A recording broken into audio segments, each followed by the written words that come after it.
కానీ మీరు ఎందుకో లోపలికి వెళ్ళారు, ఎవరో ఏదో మాట చెప్పమంటే వెళ్ళారు. అక్కడ పళ్ళెంలో పెట్టున్నాయన్నీ.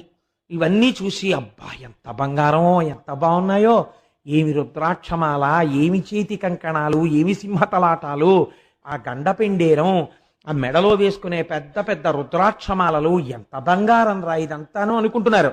ఇంతలో స్నానం చేసి తువ్వాలు కట్టుకుని ఒక ఆయన వచ్చి ఒక్క ఉంగరం వేలికుంది, మిగిలిన ఉంగరాలన్నీ పెట్టుకుని ఆ కంకణాలన్నీ వేసుకుని ఆ మాలలన్నీ వేసుకుని, ఏం బాబు దేనికోసం వచ్చావు అన్నాడు.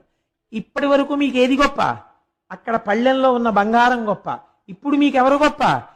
ఇవి ఆయన వేసుకుంటున్నాడంటే ఇంకా ఆయన దగ్గర ఇలాంటివి ఎన్ని దాచి ఉంచాడో, ఎన్ని కోరికలు పుట్టినప్పుడు ఎన్ని వేసుకుంటుంటాడో. ఇప్పుడు ఆయన గొప్ప. ఎందుకని? ఆయనకి ఇది ఆభరణమైనది, ఆభరణము తక్కువైపోయింది, ఆయన ఎక్కువైపోయాడు.